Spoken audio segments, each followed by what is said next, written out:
Hello, my name is Heather Lewis, and I'm an architect with Animal Arts in Boulder, Colorado. Our firm designs animal care facilities all around the country. And today I get to talk to you about my very favorite topic, which is shelter housing design. We'll discuss the strategies for promoting the physical health and emotional well-being of dogs and cats in animal shelters. The problem we're trying to solve is that shelters are excessively stressful. We know that stress is hard on animals, and it's only until recently that we've also understood that these stressors can really affect the outcome for animals in shelters. Stressors in particular can make animals sick, and this can cause them to stay longer in the shelter and have more trouble being adopted or having a positive outcome. On the positive side of this problem, we also know that if we affect the environment in a positive way, i.e. we change the environment and reduce those stressors, we can have an effect on these animals and help them get back out the door and into adoptive homes as quickly as possible. We're going to talk about several strategies that work. I'd like to make the point that within strategies that work, we like to think of the overall umbrella of striving to minimize the animal's stay in the shelter. Any strategy you use for reducing stress should also help to minimize the animal stay. Let's take the example of human housing in hospitals. If you were to go into a hospital, the shorter you stay in that hospital, the better off you are. The same is true for an animal. So within that broad umbrella, the strategies that we'll employ are separation of species from each other, and we'll talk about what to do if you can't achieve an ideal separation. We will talk about appropriate sized housing for animals and enriching the housing to provide a variety of choices and options. Beginning with separation of species. This concept ideally is applied directly at the point of intake into the animal shelter. If you think of the animal shelter as an inherently stressful space, it's best to separate, say, a cat away from barking dogs the moment that cat comes in. Unfortunately, that's not always possible, given the potential design of that shelter and its age. So at minimum, if you can't achieve that separation at intake, you would try to at least separate the animals at their housing. So cat-specific housing should be separate from dog-specific housing. If we're housing other animals, we also like to think about their individual needs and separate them. I like to specifically focus on the predator-prey relationship and make sure that, for example, we're not housing rabbits in a cat space. There will be times when you will not be able to achieve separation of species at all. This may have to do with the age of the shelter or its design.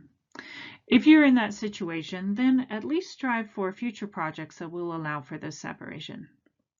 Recently, I went into an animal shelter and they had converted an office that was adjacent to the veterinary hospital into a cat ward.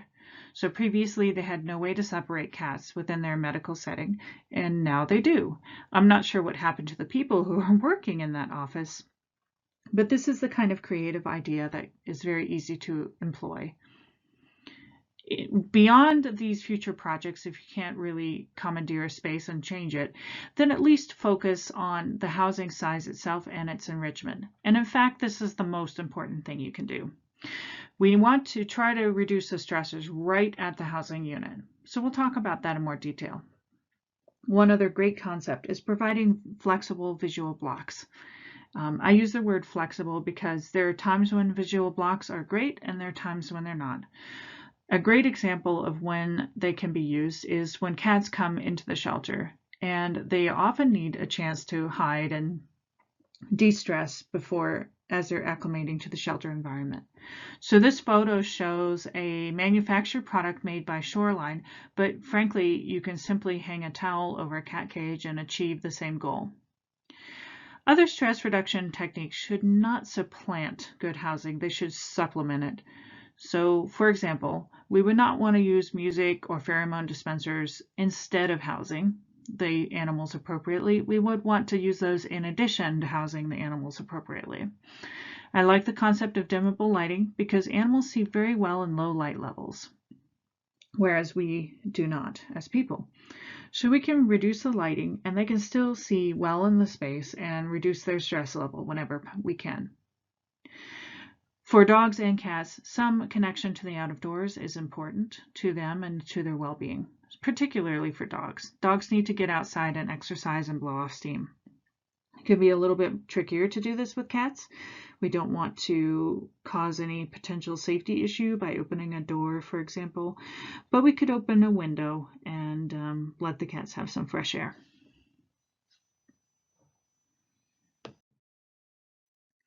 When we talk about appropriate housing size, this is probably the most important concept that we will discuss. Housing affects the animal profoundly because it's the environment that the animal is in. The rules of thumb are when we are providing housing for a dog or cat in a shelter setting, we try to provide double compartment housing at all times. Double compartment housing means that there are two separate areas within a housing unit. One is used for eating and resting, and the other is used for elimination.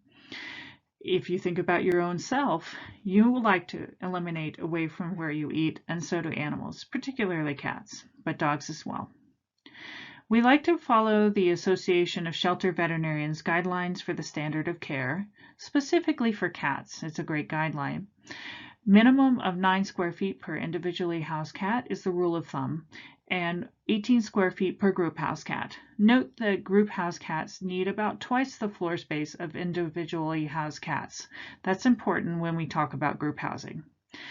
To put this in terms that are more understandable, a 9 square foot housing unit is a 4 foot long cat cage. For dogs, they're a little trickier to figure out how to house. And this is because dogs come in a variety of sizes. So we need to provide a variety of housing units. We're going to talk about that in more detail. The rule of thumb that I use all the time is the animal should not touch the sides of the enclosure when moving and behaving normally and using normal posture. This photo shows an example of a 4-foot Portalized cat cage. I took 2 photos of the same cage, which is why they have kind of a funny perspective. But what you see is 2 2-foot cages that could be old cages, and they are modified with a hole cut in them to create the 4-foot minimum cage that a cat needs. You can do this in any shelter with old housing. And as the portal movement has really just spread like wildfire across the country, we've learned that case study after case study, providing the cat with twice the amount of square footage actually moves the cat through the shelter a lot more quickly. This is because they remain healthier, more adaptable, less likely to come down with an illness, so it tends to reduce the length of stay. On the left side of this example, you'll see that there is a resting platform and food bowls and water bowls. On the right side, there's an elimination spot. So this is an example of how you separate the housing into 2 compartments. As you look around at different options on the market, you'll find that there are a lot of options for cats. You don't have to use stainless steel. There are some other material options, and you can use one larger compartment on one side and a smaller on the other. After trying lots of different things over the last few years, I have concluded that having 2 equal size compartments is actually more flexible, particularly if you can make the housing a little larger. So for example, if you have a 5-foot long cat cage with two 30-inch compartments, that 30-inch food and resting compartment is nice and generous, and the litter compartment is reasonably generous as well. Sometimes I find with unequal size compartments and small litter compartments that the cat will be less likely to use the litter box, which somewhat defeats the purpose. Here's an example of unequal size compartments, and actually this is very nice housing and very successful in the shelter, but like I say, my attitude towards this is evolving a little bit, and I'm finding that 2 equal size compartments tends to work better for more cats. But this is still really nice housing. It has a few examples that I'd like to point out. One is the glass. When you use glass on a cat cage, you need to make sure that it's ventilated. So this entire housing unit is ventilated. That is necessary when you're cutting off any of the potential air circulation on the front of the cage. The glass, however, is nice because it keeps the floor neat, keeps the cat from kicking out all kinds of debris, and may prevent the public from poking the cats, which is kind of nice. This is an adoption setting. The cats can still reach out from the top and interact with the adopters. Your feelings about glass may become very, very strong one way or the other, and that's fine. Lots of people have different approaches towards it. The other feature I'd like to point out here is the latch. This particular latch happens to be a quiet latch, and that's wonderful because it makes a click sound when it closes instead of a horrendous slamming sound. So we talk about quality of environment. Little things like latches can make a really big difference. Now that we're learning that cats do not benefit from being housed in very small housing units, and we have learned that they benefit from much more enrichment, there are some wonderful out-of-the-box ideas, and perhaps one of my favorites is cat runs. Cat runs are really cool because you can take basically what was a dog housing unit and create a wonderful environment for cats where they can climb up platforms. This particular set of kitties also has access to outdoors through a little cat door, and the outdoor also has a run just like the inside space, so the cats can have indoor-outdoor access. Runs, when used for cats, have to be modified. Obviously, they need tops on them so the cats can't jump out and escape. I think anecdotally that cats are a little bit healthier and happier when given more space and access to the outdoors. It's nice to model outdoor space like this in an animal shelter setting because you can show the adopting public how to let a cat out safely into a fully enclosed outdoor environment. The other thing I like about cat runs is they can be used for one cat that needs more space, or maybe a mom with a litter, or also a couple of cats that are social. So rather than having to put together 6 cats in a colony room, which can be more challenging operationally, in this case you only need to pair 2 cats. So great solution for cats. This photo shows a cat group room. Cat group rooms go by many names. They may be called colony rooms, they may be called community rooms, they may be called group rooms, but the concept is a group of cats living together in a single space. If you remember the rules of thumb that I mentioned a few slides back, we need to provide these cats with a minimum of 18 square feet of floor space per individual cat. So this takes up more square footage in the animal shelter. One thing that's nice about a group room is they look awesome. It's really fun to see the cats interacting normally, and here's a cat grooming and one looking out the window and one resting, and how awesome is that rodent TV? I just love that. So that's great. The only problem we see with group rooms is that for whatever reason, cats tend to get adopted more slowly out of these group rooms than they do out of individual housing. It could be that the cat is less likely to be inclined to interact with a potential adopter from this setting versus a cage. You know the feeling of walking by a cage and a cat is looking super adorable and reaching out of the cage and interacting, and cats in this setting may be more reluctant to interact. So it's not a panacea, it's not a one-stop idea. It's just one idea that you can use with others to create a dynamic setting for cats. One thing we don't talk about much is medical housing. Medical housing is different. So this is an example of a case where we do not usually use a double compartment idea, because medical housing generally is about housing cats for a short period of time. When you're holding them for a short period of time, they may not need a double compartment enclosure. One thing, though, that I like about this environment is that the enclosures are larger than we've seen in the past, and more hospitals are starting to think about the quality of medical housing for cats, and that it would be nice for them to be large enough to be enriched to whatever extent is medically appropriate. I also really love that these cat cages are off the floor, because we know that cats can be really stressed by being housed at floor level. So this is an example of how to get them off the floor. As I mentioned before, housing for dogs is a little bit more complicated. The longer I work in this field, the more confused I feel about exactly what we should do for dogs. So let me try to break it down as simply as possible. Going back to that rule of thumb, we want to make sure the dog is not touching the sides of the enclosure when moving normally. And so, given that dogs have a variety of sizes, we need to probably have a variety of housing solutions for them. Giant breeds do well in 6-foot by 10-foot long runs. I like 10-foot as a length because it allows for us to create 2 compartments that are good enough size that you can put in an enrichment such as a coranda bed in the run. For large dogs, we can do 5 by 9 or 5 by 10. Again, I like the 10-foot length because it allows for a little better enrichment. For medium dogs, 4 by 9 or 4 by 10. And for small dogs, we can do double compartment cages, which I will show you an example of. One thing that may not be intuitive is that if a dog is in an indoor-outdoor housing environment, they actually need more space than we do in indoor-indoor. The reason is that when we are locking the dog in at night, which is often happening in indoor-outdoor environments, that housing unit still needs to be humane and properly sized for the dog. So we tend to upsize the indoor housing unit a little bit, and also for some reason the outdoor portion of it, because sometimes just a 5-foot portion can look awfully small when it's an outdoor setting.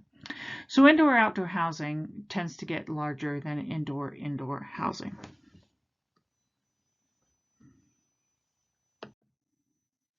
This is an example of a large dog housing unit, so you can see what I mean.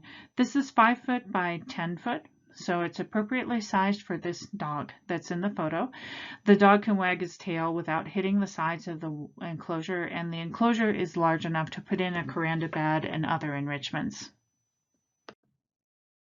This is an example of small housing that's perfectly appropriate for a small Chihuahua or little dog of other extractions.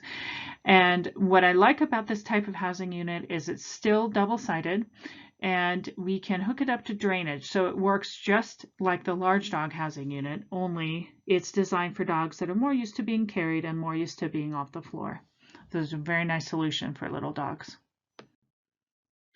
Here's an example of indoor-outdoor housing. As I mentioned before, indoor-outdoor housing tends to be larger than indoor-indoor housing.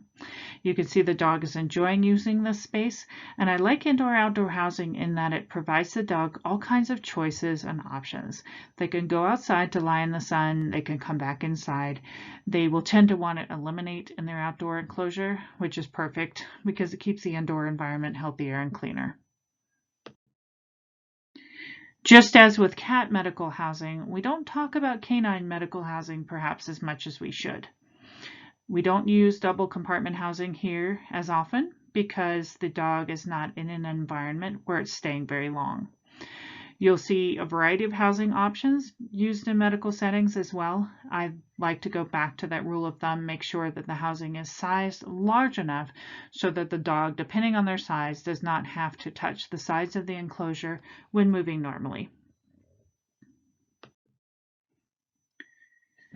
After we finish sizing all of our housing so it's appropriate, and maybe even changing some of our existing housing so it's larger to be appropriate, then we can focus on enrichment.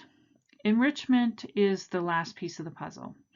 And the more that we can do, the better. And a lot of these enrichment ideas are just so incredibly simple. For cats, we like to provide resources in the housing unit. So that may be a hiding box, a resting shelf, separation of food and litter, maybe a cat hammock, it may be a little cat toy, it may be a scratching pad, whatever works for your cats and your organization to make them more comfortable in their environment. That's the thing we should do. Cats enjoy being around their own odors. It's calming, and provided they have not completely destroyed their enclosure and soiled it beyond any semblance of cleaning, we can use spot cleaning for that same cat throughout its stay. Once the cat leaves the enclosure, then the enclosure needs to be deep cleaned before the next cat. Cats care a lot about environmental quality, so I like to think of them as our very best clients. They care about the lighting, the sound, and all of the macro environmental concepts, and we will discuss those a little bit more. For dogs, I think the most important thing beyond getting them out for socialization and play, which seems to be incredibly helpful in creating calmer dogs, is to reduce negative stimulation. My goodness, the shelter can be so overstimulating, so noisy, so much chaos, so much carrying on. And so we'll talk about some strategies for reducing those negative stimuli within the shelter. We like to provide choices for the dog, so whether it's lying on a bed or lying on the floor, one of the things that we will do in a new shelter is provide some radiant heating in the slab, so the dog can lie on the heating or off the heating. We need to put extra emphasis in dog housing on clean and healthy environments. Unlike the cat cages where we can spot clean, we tend to use more hose cleaning in dog environments. The reason being the dog is actually occupying the floor of the shelter. Can you imagine lying on and eating on and sleeping on the floor of the shelter?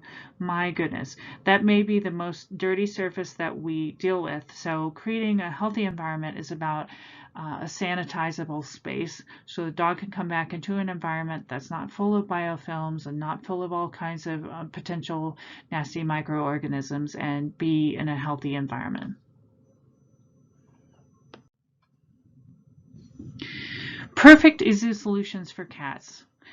What I love so much about caring for animals in a shelter setting is that so much of this is just easy and simple. It's a matter of putting ourselves into their paws and thinking about what they need and doing those things. So animals see well in low light conditions, so we can turn the lights down in an animal shelter when we're not needing to clean or examine pets. If they're not on display, we can turn those lights down.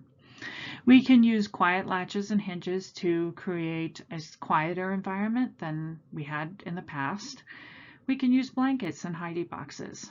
And one of the things that I like to think about in regards to cats is that they are metabolically neutral at 82 degrees Fahrenheit or thereabouts, if you read the nutrition literature. And this is why cats really enjoy warm sunlight and warm surfaces in general. So we can make them comfortable by putting warm towels in their housing unit and thinking about warmth as a tool.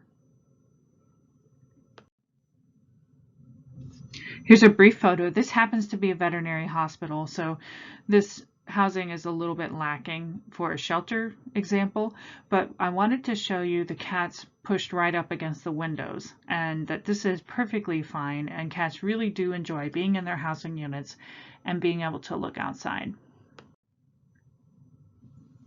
One of my pet projects has been working with the manufacturers of caging, and many of my colleagues in my office have been doing the same, and to come up with ideas for ventilating the housing itself. This may seem like overkill and perhaps something that's, and I will admit, it's not the most important thing that we need to think about.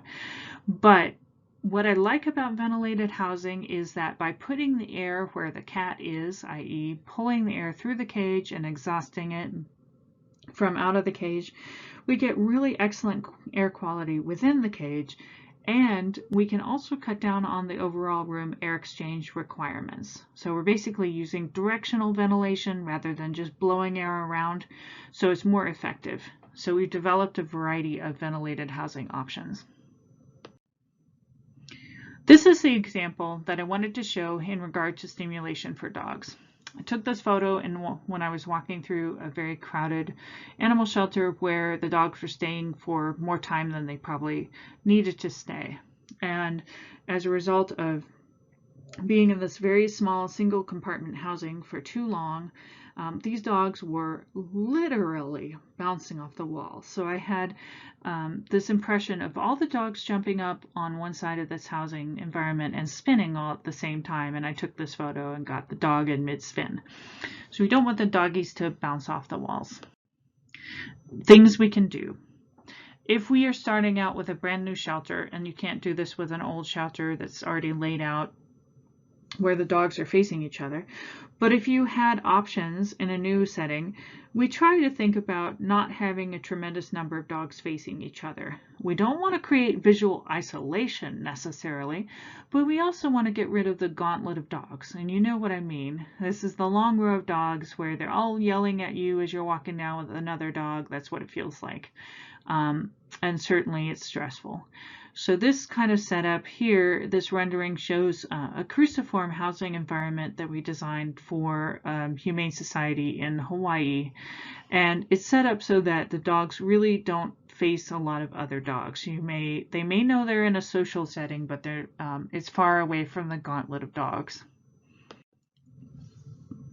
Another strategy we can use for reducing overstimulation is just reducing noise. And this is a whole topic in and of itself that we don't have time to discuss in any detail, but I will say that noise control has come a long way. We want to use materials within the housing unit that reduce sound. And this is an example of sound baffles and how good they look now. Providing dogs choices is so critical, and it's so easy. So it may just be a bedding, a warm floor, a window to look out. When we talk about the sanitary environment, as I mentioned, dogs are on the floor, so cleaning the environment is important, and it's important to their health and well-being. We put the drain in the back of the run, i.e. you're standing outside the run and hosing towards the separator door between front and back. If you have an indoor-outdoor environment, then you need to have a drain on each side of the wall. So one on the inside of the run and one on the outside of the run. And this is that lovely idea of integrating play groups. Dogs do well when they have the opportunity to socialize, blow off steam, and there's some great play group options in shelters and a lot more knowledge about how to integrate this in a shelter environment than there used to be. So in summary, for animals, there are so many wonderful options, not only on the market, but actually at your own fingertips. At your own fingertips, you've got many tools that you can employ to keep dogs and cats healthy and happy inside the animal shelter. To wrap up, one of the most critical components is separating species from each other to whatever extent possible. If you can't do that completely, then start looking for opportunities to potentially integrate that into a future project. Provide the animals with appropriately sized housing. We talked about that at some length, and it is critical that the animals are housed in housing units that allow them to separate between food and litter or food and elimination, and that the housing units are large enough for them to move normally and express normal behaviors. And last but not least, again, enrich those housing environments to provide as many choices and options as you can for those pets. And there's nothing lost in thinking about the pets and putting yourselves in their perspective. I had a wonderful experience working with a group that tried putting all the employees volunteered to spend about 3 hours in a dog run in their shelter, and just try to imagine what a dog would feel like in that space over that 3-hour period. And it's incredibly eye-opening. It makes you realize that the noise, the chaos, all the things that happen in the shelter environment really are stressors, and many of them are preventable. So my take-home message for you as you're creating healthy housing for pets is do what you can within your resources to create better spaces for animals. And there's no better person to decide that than you. You are the budding veterinary professional. You know all about what animals need physiologically, socially, and for their physical health. So take that mantra, carry it forward, and do what you can within your resources, put yourselves in their paws, and create that wonderful space that will help animals stay healthy and go home.